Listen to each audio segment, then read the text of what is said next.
Yo, what up, guys? Welcome back to Sobriety University. So, today, this video is going to be about loneliness in recovery. This isn't a particularly fun video to talk about. I think it's really important because it's something that, I don't talk too much about, right? Because I do want to talk about the positives and all the great things that come from recovery, which there are a lot of. However, there are moments where you're going to feel very lonely. There's periods where there's a lot of solitude, and sometimes it can feel like isolation.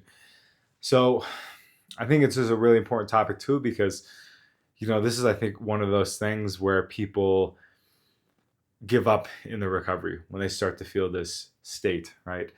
Loneliness is not a super fun place to be in. Obviously, we want connection, we want hope, and I think it can be frustrating when we get sober, we do all this work, and we're still feeling isolation, loneliness, when we're feeling that no one's there by our side. Now, this can be taken a couple ways, right? I think why I want to make this video is because it's important in these moments to stay strong and to not give up. And of course, that sounds cliche, and it's like, okay, great, man, like that's great, but I'm feeling this right now. So what do I do? Well, what I always like to do, one is first I want to reach out to somebody if I can, and kind of get what I'm going off my chest.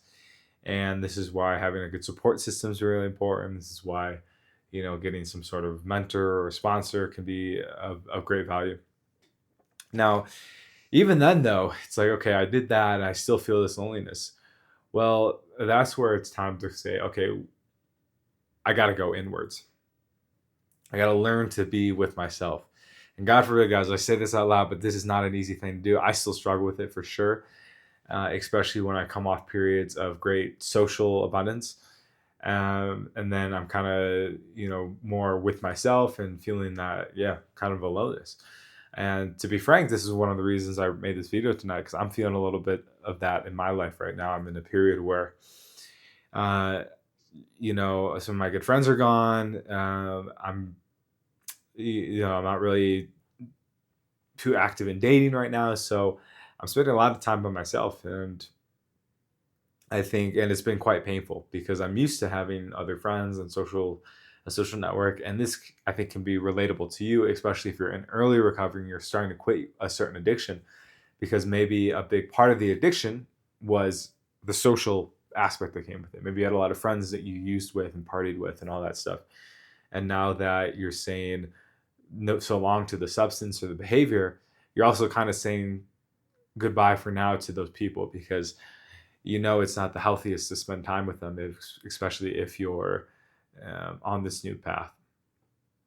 I relate to this a lot as well, because for me, I'm recommitting to my food plans on staying off sugar. That's a big addiction for me. And so a lot of my socializing and social networking was going out to eat. We go to nice restaurants and all that stuff, and we kind of have a good time eating food. And now I'm being very strict with what I'm eating, and pretty much, the healthiest thing I can do is just eat food that I cook, right? Um, which kind of made me realize, like, oh, like my social activities are going to be a lot less now, because I'm more going to be eating healthy and cooking on my own and stuff. And so it's been a bit painful. Yeah, and it's a bit painful. And I'm having to reevaluate how I'm going to um, connect with these relationships, right? Because to be frank, food was a big part of it. And I think it's a big part of any, community or whatever, or especially in this world. So with weed, for example, too, when I was quitting weed, I had a lot of smoking buddies, and as soon as I quit weed, I'm like, I just couldn't hang out with them anymore. I was like, not that I could have, like, I had the choice, and I chose not to, because I knew if I wanted to stay sober, I needed to stay away from that environment.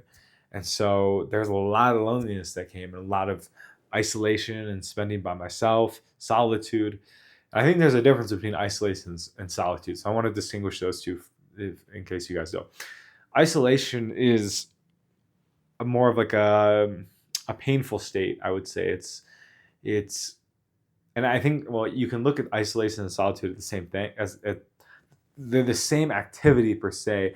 It's just how you view it. When I view solitude, I view it as it's more of a choice. It's more of a choosing to be with oneself and really embrace it.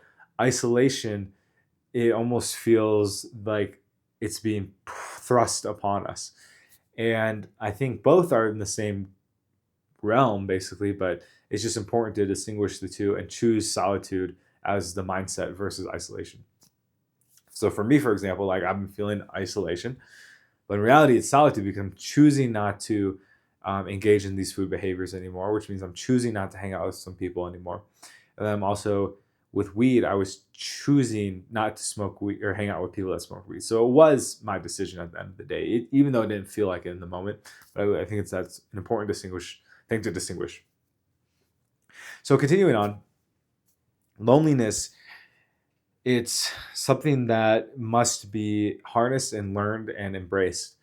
And why is this the case? Why do you like this sucks? I don't want to embrace this.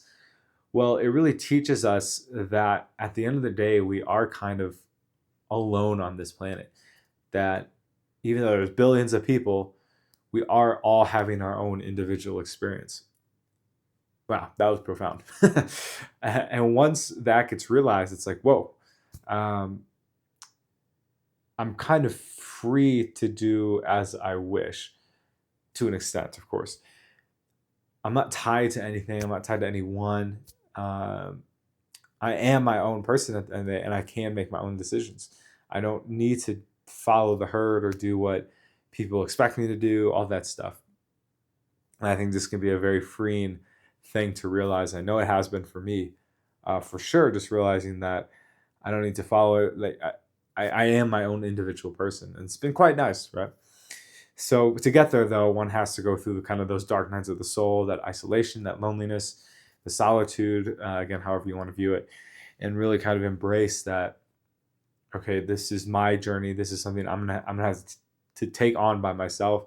I can have support and other people with me, and at the end of the day, it's like it's kind of me and me facing this, right?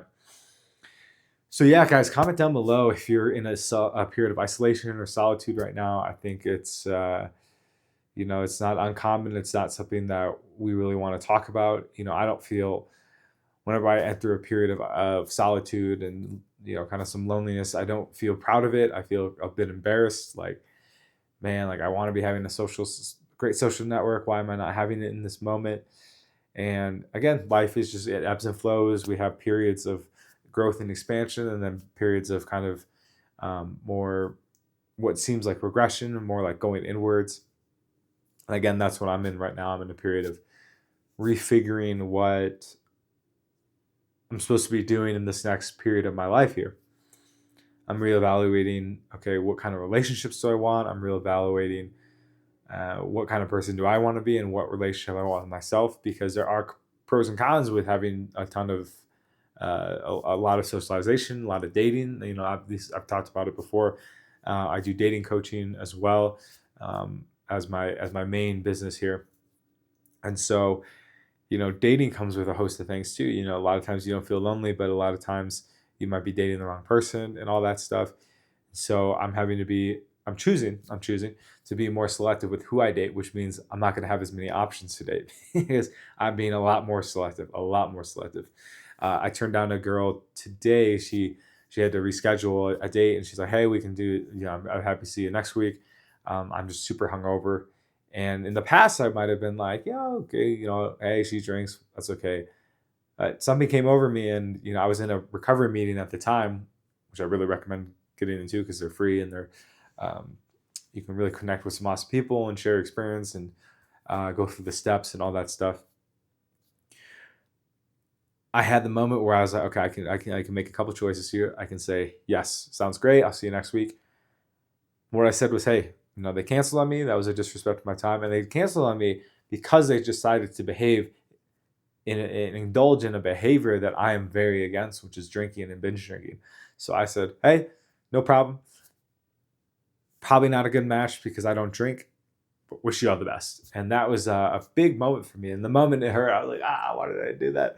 She was other, but part of me at the same time knew it was the right choice. And now I'm feeling a lot of gratitude that I decided to make that choice, because I set that boundary for myself. And I don't want to be dating a person long term that has problems with alcohol or needs to binge drink and stuff. And it's just not attractive to me anymore. It is for a lot of people, and for them, like, power to you, like, have fun. For me, I'm just like, I'd rather, I don't know, I'd rather be alone. I'd rather be alone than engage in that energy and all that stuff. But anyway, that's something that I think we can talk more down the line. Wrapping up, I appreciate you guys watching, and I felt really inspired to share this video because, again, I'm kind of feeling that loneliness tonight. Getting out there and making this video has been very helpful, and being able to talk about my experience. Journaling is also a great option. I got my my journal right here, and so I write in this usually like once a day. Get some thoughts out if I need to, and kind of just plan my day. In terms of just the experience tonight, it's just I think that's another thing to be taken away from this, is that, you know, getting out and finding a way to be a service to the community or to others is a great way to get out of that loneliness and kind of isolation feeling and stuff. So, you know, guys, comment down below once again if you're experiencing this. As always, you can email me if you have any personal questions, or you want to, or for a one-on-one support. I'm happy to hop on a call with you, and we can kind of dive into where you are in your recovery and if I can be of assistance in getting you sober. I've helped a lot of folks quit their addictions, and having accountability, I found, is super important. So with that, guys, subscribe if you haven't already. Check out some other videos on the channel for more addiction and recovery related content. Happy New Year's, and we'll talk to you soon. Peace.